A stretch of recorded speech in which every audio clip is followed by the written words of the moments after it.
Pak, saya minta izin waktu Bapak sebentar, bisa Pak? Baik. Gini Pak, kami kan ini sedang mengikuti grup penggerak sebagai CGP untuk modul 3.1 tentang pengambilan keputusan yang bertanggung jawab. Kami dapat tugas untuk wawancara kepala sekolah, salah satunya kepala sekolah di sekolah sendiri. Jadi saya minta waktu Bapak sebagai kepala sekolah di SMA Negeri 1 Selimung untuk saya wawancara sebentar Pak ya. Boleh. Baik Pak, jadi Pak sebagai kepala sekolah tentu selama ini Bapak pasti dihadapi dengan kasus-kasus di mana untuk penyelesaian kasus itu Bapak dituntut untuk mengambil sebuah keputusan Pak ya. Jadi yang ingin saya tanyakan yang pertama, kira-kira selama ini Bapak sebagai kepala sekolah dapat mengidentifikasi kasus-kasus itu sebagai kasus dilema etika atau bujukan moral itu seperti apa Pak? Tentu ini hal yang lumrah terjadi ya Iya, dalam dunia pendidikan, di mana kasus-kasus seperti ini memang kita harus melihat dulu memilah kasusnya seperti apa. Nah, selama ini saya mengikuti setiap kasus dengan mengacu pada jenis pilihan yang harus saya hadapi dalam mengambil sebuah keputusan. Jika kasus ini merupakan dilema etika, jadi ada dua pilihan yang saya hadapi secara moral, keduanya benar, tetapi saling betul-betul belakang seperti itu. Nah, namun jika kasus tersebut dikatakan ditunjukkan moral, ini pilihan yang saya hadapi yaitu secara moral adalah pilihan benar atau salah. Tentunya kalau memang dia benar, ini akan menjadi hal yang kita tuntut dan kita berikan penguatan. Kalau sebenarnya kita tidak bisa menerima seperti itu. Baik Pak, berarti Bapak mengidentifikasi kasus tersebut sebagai dilema etika itu jika kasus tersebut berdasarkan pada dua keputusan benar dengan benar Pak ya, tapi bertolak belakang. Iya, betul.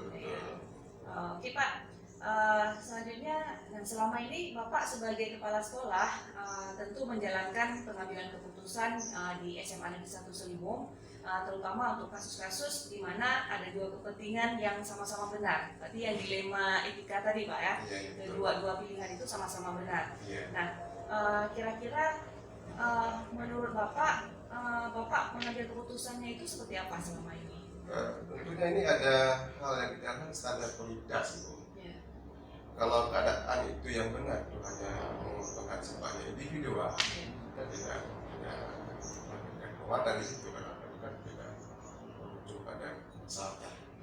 Di situ kita tentunya mengambil yang sifatnya universal sehingga bisa mengembangkan intensi yang kita pimpin menjadi lebih bagus. Ini merupakan keinginan kita bersama juga. Ini sangat lumrah ketika ini adalah berhubungan benar-benar sifatnya untuk umum, itu prioritas kita untuk mengembangkan sebuah lembaga tentu kita pada yang universal seperti itu. Berarti bisa saya simpulkan bahwa Bapak selama ini berarti ketika mengambil keputusan pertimbangan Bapak itu berdasarkan nilai-nilai universal Pak ya. Betul. Baik Pak, selanjutnya Pak, kira-kira langkah-langkah atau prosedur seperti apa yang biasa Bapak lakukan sebagai kepala sekolah dalam mengambil keputusan? Lalu kita perhatikan dulu masalahnya seperti apa, sehingga kita perlu analisis ya terlebih dahulu. Nah, nilai yang saling bertolak belakang antara kasus tersebut seperti apa, ini yang perlu. Nah, di samping itu juga kita perlu melihat atau menentukan kasus siapa saja yang terlibat, sehingga tidak ada nanti mementingkan pihak pribadi masing-masing kan. Ini perlu kita lihat secara lebih luas. Nah, kalau itu sudah terjadi, maka kita melihat kebenarannya di lapangan, fakta seperti apa yang terjadi. Dan kita kan tidak boleh mendengar saja, karena juga kondisi di lapangan bisa saja masalah membenarkan gitu. Jadi kita lihat yang ini seperti apa. Nah, kalau itu sudah ada, baru kita membuat sebuah analisa dalam rangka untuk mengambil sebuah keputusan. Decided tentu akan kita lihat tentang masalahnya itu yang sifatnya menjadi suatu perumusan untuk persamaan persepsi dari itu, sehingga yang kita ambil ini menjadi lebih bijak dan lebih luas, bisa diterima oleh semuanya. Nah, kalau itu sudah terjadi dengan persamaan, itu sudah ada permufakatan mereka, sehingga keputusan ini bisa diambil solusi yang terbaik bagi kedua hal tersebut. Nah, dengan demikian kita putuskan dalam sebuah sebagai surat keputusan bersama, sebagai hasil kesepakatan bersama seperti itu. Lalu ini juga perlu penguatan dan refleksi. Kita telah tidak lanjut seperti itu. Selesai itu bagaimana? Apakah mereka juga saling menghargai perusahaan atau memang juga akan berimbas lagi? Saya pikir kalau memang kita buat itu secara lulus dengan etika yang baik, dengan melihat semua keseluruhan yang kita sampaikan, ini biasa tidak ada masalah lagi, kita sudah bagus seperti itu. Nah, luar biasa Pak, dari penjelasan Bapak berarti Bapak memang betul-betul sudah melakukan pengambilan keputusan yang bertanggung jawab Pak ya, sampai melakukan refleksi. Iya, memang harus seperti itu. Kalau ini nggak ada, kita kan percuma nanti, akan berimbas lagi kalau nggak dibuat seperti itu. Betul, Tapi kalau kita buat satu ini kan bagian penguatan yang kita berikan sebagai bentuk keteladanan. Kita bertanggung jawab terhadap apa yang kita putuskan. Ya, baik Pak. Terus Pak, dari yang sudah Bapak sampaikan tadi, ada beberapa langkah yang Bapak lakukan, ada beberapa prosedur yang Bapak lakukan. Nah, kira-kira hal-hal apa saja nih yang selama Bapak sebagai kepala sekolah Bapak anggap itu langkah-langkah yang memang efektif Bapak lakukan untuk mengambil keputusan pada kasus-kasus dilema etika selama ini, Pak? Di sini hal yang efektif menurut saya, kita harus mengambil sebuah keputusan pada kasus dilema etika yang selama ini kita jalani di sekolah. Tentunya ketika keputusan yang diambil harus mempertimbangkan nilai yang global atau universal, sehingga ini menjadi keterwakilan untuk semua peserta didik. Kemudian keputusan yang kita ambil juga berpihak kepada kemaslahatan umum, yaitu warga sekolah, kemudian berpihak juga kepada pertama murid ya, seperti itu, sehingga ini kan warga sekolah kan untuk mengembangkan kondisi anak didik, dan ini berpihak kepada siswa. Kemudian keputusan yang kita ambil juga merupakan keputusan yang bertanggung jawab. Artinya setiap keputusan yang kita ambil ini kita harus pantau pelaksanaannya seperti apa, sehingga hasilnya sesuai harapan. Nah, ini dikatakan kontrol ini penting sekali, saya pikir. Soalnya keputusan yang kita ambil pada prinsip etika, pada diri saya sebagai kepala sekolah negara tentunya dipakai etika universal yang saya sampaikan tadi untuk kemaslahatan bersama. Itu Bung Maria. Terima kasih. Iya Pak, terima kasih Pak. Selanjutnya Pak, kira-kira nih hal-hal apa saja yang selama ini yang menjadi tantangan Bapak dalam pengambilan keputusan pada kasus dilema etika yang terjadi di SMA 1 Selingo? Ini mungkin tantangan tentang pengambilan dengan kepribadian hati nurani kita, bagaimana dalam membuat suatu perubahan itu terjadi dengan kondisi yang kita berbeda-beda. Di sini kita tentunya harus mengacu pada visi misi sekolah yang sudah dirintis bersama-sama. Ini perlu kita perlukan pada tim kita, guru kita, juga warga sekolah kita, sehingga ini adalah suatu cita-cita besar yang harus kita jalani bersama-sama.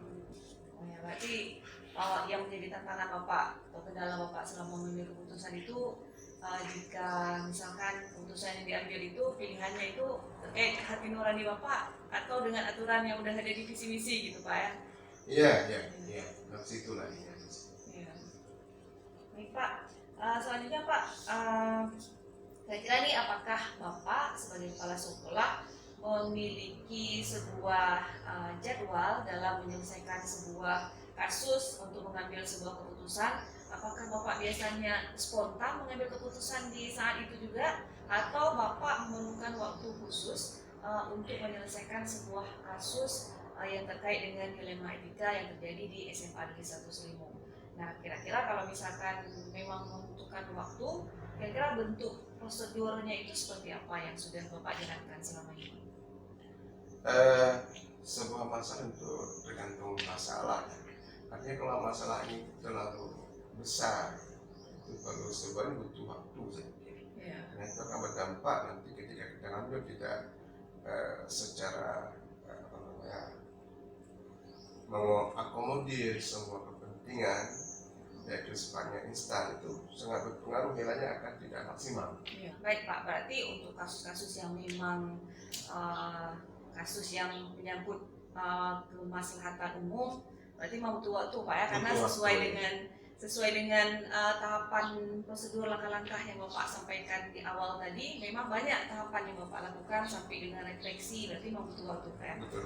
Ya, baik Pak, selanjutnya dalam pengambilan keputusan selama ini ada nggak faktor pendukung ya, atau misalkan seseorang yang mempermudah atau membantu Bapak sebagai kepala sekolah dalam mengambil sebuah keputusan pada kasus-kasus dilema etika yang terjadi di SMA Negeri 1 Selimut? Begini Ibu ya, kita ini kan manajerial. Kalau manajerial kita punya bidang-bidang yang sudah kita tugaskan, misalnya di antara kegiatan konten-konten bisa kegiatan pembelajaran, kita butuh informasi dari wakakur seperti di pengajaran. Kalau siswa kan ada wakil bintaran juga OSIS dan juga nanti wakasisnya. Nah, inilah teman-teman yang memberikan handle tahap pertama sebelum kita menganalisa. Berarti kolaborasi dengan kolaborasi ya. Kita nggak bisa memberikan sebuah walaupun kita anggap itu benar. Dan kalau sisi-sisi nanti yang tidak kita nampak, itu hanya dipahami oleh tim di lapangan, maka kita harus melibatkan semua stakeholder yang ada. Kira-kira kalau misalkan dari diri Bapak sendiri, ada nggak faktor dari diri dalam Bapak yang mempengaruhi proses pengambilan keputusan? Dari dalam tentunya pasti ada ya. Kita selaku pimpinan ini tentunya pemahaman manajerial itu harus dipahami dengan baik, karena ini kalau nggak ada nggak mungkin sebagai kepala sekolah. Dan ini nilai yang pertama adalah nilai kebijakan prinsip dasar dan bagi saya adalah sebagai pemimpin kita mengarah kepada kepentingan kebutuhan peserta di lapangan seperti apa. Lalu di samping itu juga tidak terlepas biasa sampai lagi mengacu pada visi misi sekolah yang harus kita capai bersama-sama. Baik Pak, luar biasa. Ya, ini Pak, satu lagi Pak sebagai penutup dari apa yang sudah Bapak sampaikan, saya sebagai CGP ini yang sedang melakukan pendidikan CGP, banyak sekali nih belajar dari Bapak bagaimana seorang pemimpin itu mengambil keputusan yang bertanggung jawab. Nah, pertanyaan terakhir untuk Bapak, kira-kira nih dari semua yang telah Bapak sampaikan dari pembicaraan kita, kira-kira pembelajaran apa yang dapat Bapak ambil berdasarkan pengalaman Bapak sebagai kepala sekolah dalam mengambil keputusan dalam kasus dilema etika selama ini, Pak? Baik Ibu, terima kasih. Mungkin dalam hal ini pengambilan keputusan kita harus melihat kepada pengalaman yang universal yang bermanfaat kepada kita berpikir pada anak-anak kita. Karena bagaimanapun anak-anak didik kita ini kan punya potensi yang berbeda-beda. Nah, ini perlu kita wadahi, kita asah sehingga lulusannya betul-betul berkualitas seperti itu. Pengalaman dilema kita juga pada prinsip-prinsip pengambilan keputusan dan tanggung jawab. Artinya keputusan yang kita ambil kan juga yang lebih luas, sehingga nanti kita ambil sebuah keputusan ini hanya kepentingan pribadi sesaat sehingga merugikan lembaga. Ini perlu kita lihat secara mendalam sehingga cita-cita pimpinan sama semua. Bagaimana bisa membesarkan sebuah lembaganya bisa sukses dan semua warganya bisa menikmati kegiatan itu secara merdeka dalam mengajar maupun belajar. Ini penting setiap bisa seperti. Tapi kalau kasus yang sifatnya kompleks melibatkan semua indikator, ada masyarakat, kemudian ada juga hal lain siswa dan sebagainya, ini kita tidak bisa langsung, dan kita perlu kaji lebih mendalam, kita libatkan semua stakeholder yang ada, sehingga yang kita ambil itu merupakan keputusan bersama dan bisa diterima oleh masyarakat luas. Seperti itu Ibu. Terima kasih. Mudah-mudahan ini sebagai gambarannya saja, mungkin yang lapangan Ibu akan merasakan sendiri juga seperti apa. Kalau suatu saat Ibu jadi pimpin juga akan merasakan hal yang sama. Terima kasih Ibu, selamat sebagai CGP, dan sukses dimanapun. Tentunya saya berharap Ibu bisa terus sama-sama mengembangkan sekolah ini lebih bagus lagi. Baik Pak, insya Allah di bawah bimbingan Bapak, insya Allah saya akan terus berbuat yang terbaik. Baik Pak, terima kasih untuk waktunya hari ini Pak ya. Terima kasih, ini hasil wawancaranya, nanti izin akan saya upload sebagai tugas saya di modul 3.1 Pak ya. Baik, dan bermanfaat ya. Baik Pak, makasih banyak Pak ya. Assalamualaikum.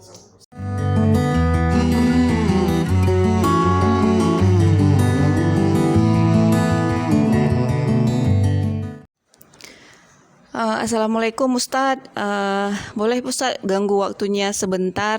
Saya ini sebagai CGP, kami sedang melaksanakan tugas dari modul 3.1 bagian demonstrasi kontekstual. Jadi pada kesempatan ini saya sebagai CGP itu dapat tugas untuk wawancara kepala sekolah dalam hal bagaimana cara mengambil keputusan yang bertanggung jawab. Jadi di sini di lingkungan kerja saya, di lingkungan tugas saya, Ustadz salah satu kepala sekolah di SMA IT Nurul Fikri Boarding School Aceh akan jadi salah satu kepala sekolah yang akan saya wawancarai. Waalaikumsalam warahmatullahi wabarakatuh. Boleh Bu Maya, silahkan. Sebelumnya terima kasih ini sudah memberikan kesempatan kepada saya juga untuk diwawancarai. Jadi begini Ustadz, selama ini tentu Ustadz sebagai kepala sekolah di SMA IT Nurul Fikri Boarding School Aceh tentu pernah berhadapan dengan kasus-kasus di mana Ustadz sebagai pimpinan itu dituntut untuk mengambil sebuah keputusan. Nah, kira-kira selama ini selama Ustadz sebagai kepala sekolah, apa yang Ustadz lakukan untuk dapat mengidentifikasi kasus-kasus yang merupakan dilema etika atau bujukan moral? Mungkin sebagai sedikit informasi, kalau misalkan dilema etika itu Ustadz itu nanti dalam mengambil keputusan akan dihadapi pada dua pilihan yang benar lawan benar. Namun ketika misalkan kasusnya itu berupa bujukan moral, berarti nanti Ustadz akan dihadapi pada pilihan benar dan salah. Nah, bagaimana cara Ustadz selama ini mengidentifikasi kasus-kasus yang merupakan dilema etika dan bujukan moral? Oke, bismillahirrahmanirrahim. Jadi sebagai kepala sekolah, ada banyak sekali kasus yang saya hadapi yang membutuhkan keputusan saya sebagai pimpinan sebagai solusinya. Selama ini saya mengidentifikasi suatu kasus itu dengan mengacu pada pilihan nilai-nilai etika serta nilai moral yang terkandung di dalamnya. Dilema etika dan bujukan moral merupakan suatu keniscayaan dalam kemajemukan. Sebagai kepala sekolah, saya selalu memberikan arahan sebagai solusinya. Baik Ustadz. Nah, selama ini bagaimana Ustadz sebagai kepala sekolah di SMA IT Nurul Fikri Boarding School Aceh menjalankan pengambilan keputusan di sekolah? Terutama jika kasus-kasus yang Ustadz hadapi itu ada dua kepentingan yang sama-sama benar atau sama-sama mengandung nilai kebijakan. Nah, bagaimana jalan Ustadz mengambil keputusan tersebut? Dalam menjalankan keputusan, saya selalu memperhatikan ada nilai kebaikan di dalamnya. Tingkat kepentingan dan keterdesakan menjadi tolak ukur dalam prioritas. Oh, baik Ustadz. Selanjutnya Ustadz, kira-kira langkah-langkah atau prosedur seperti apa yang biasanya Ustadz sebagai kepala sekolah lakukan selama ini dalam mengambil keputusan yang memang keputusan itu sudah bertanggung jawab? Prosedur yang saya lakukan selama ini itu dengan menganalisa terlebih dahulu inti daripada permasalahannya. Kemudian siapa saja yang terlibat dan berkepentingan serta kesesuaiannya dengan ketetapan yang sudah disepakati oleh sekolah dan yayasan. Baik Ustadz, berarti banyak hal yang Ustadz analisis untuk bisa mengambil sebuah keputusan yang bertanggung jawab Ustadz ya. Baik Ustadz, selanjutnya saya ingin tahu kira-kira hal-hal apa saja ini yang selama ini Ustadz sebagai kepala sekolah menganggap bahwa itu adalah hal yang efektif dalam mengambil keputusan pada kasus-kasus dilema etika yang pernah terjadi di SMA IT Nurul Fikri Boarding School Aceh. Menurut saya yang efektif dalam mengambil sebuah keputusan pada kasus dilema etika adalah mengidentifikasi nilai-nilai etika universal, sehingga setiap pengambilan keputusan itu dapat dipertanggungjawabkan dan tidak memihak kepada salah satu pihak. Nah, selama ini ketika Ustadz mengambil sebuah keputusan, kira-kira hal-hal apa saja nih yang menjadi tantangan bagi Ustadz dalam mengambil sebuah keputusan pada kasus-kasus dilema etika yang terjadi di SMA IT Nurul Fikri Boarding School Aceh? Selama ini yang menjadi tantangan dalam pengambilan keputusan pada kasus dilema etika yang terjadi di sekolah ini itu adalah ketika ada pertentangan antara hati nurani saya dengan aturan yang sudah disepakati secara bersama di sekolah dan di yayasan kita ini. Iya Ustaz, saya paham. Kalau misalkan kita bicara hati nurani, memang menjadi kebimbangan tersendiri Ustaz ya dalam mengambil sebuah keputusan. Baik Ustaz, selanjutnya apakah Ustaz sebagai kepala sekolah memiliki sebuah tata kala atau jadwal tertentu dalam sebuah penyelesaian kasus dilema etika? Apakah selama ini Ustadz bisa langsung menyelesaikan sebuah kasus itu di tempat secara spontan, atau Ustadz memiliki jadwal khusus untuk menyelesaikannya? Kalau memang seperti itu, butuh jadwal khusus, kira-kira bentuk atau prosedur yang Ustadz lakukan itu seperti apa? Iya Bu Maya. Ya biasanya jika permasalahannya rumit, itu saya akan membutuhkan waktu khusus untuk menganalisa kasus tersebut dari segala aspek sebelum mengambil sebuah keputusan, supaya keputusan itu dapat saya pertanggungjawabkan dan tidak terjadi kesalahan ketika keputusan tersebut saya ambil secara terburu-buru. Prosedur yang biasanya itu saya lakukan ya, jika itu terkait pelanggaran aturan yayasan, maka saya juga akan berkoordinasi dahulu dengan pihak yayasan sekolah. Begitu Bu Maya. Baik Ustadz, kira-kira adakah seseorang atau faktor-faktor yang selama ini mempermudah atau membantu Ustadz sebagai kepala sekolah dalam mengambil sebuah keputusan dalam kasus-kasus dilema etika yang pernah terjadi di SMA IT Nurul Fikri Boarding School Aceh?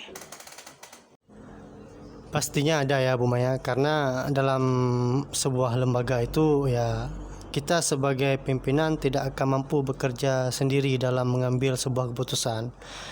Jadi biasanya itu saya juga akan melibatkan staf saya seperti wakil kepala sekolah ya, operator sekolah, kepala TU dan unit-unit yang lainnya untuk ikut memberi pertimbangan dan masukan untuk membantu menetapkan keputusan yang akan saya ambil ke depannya.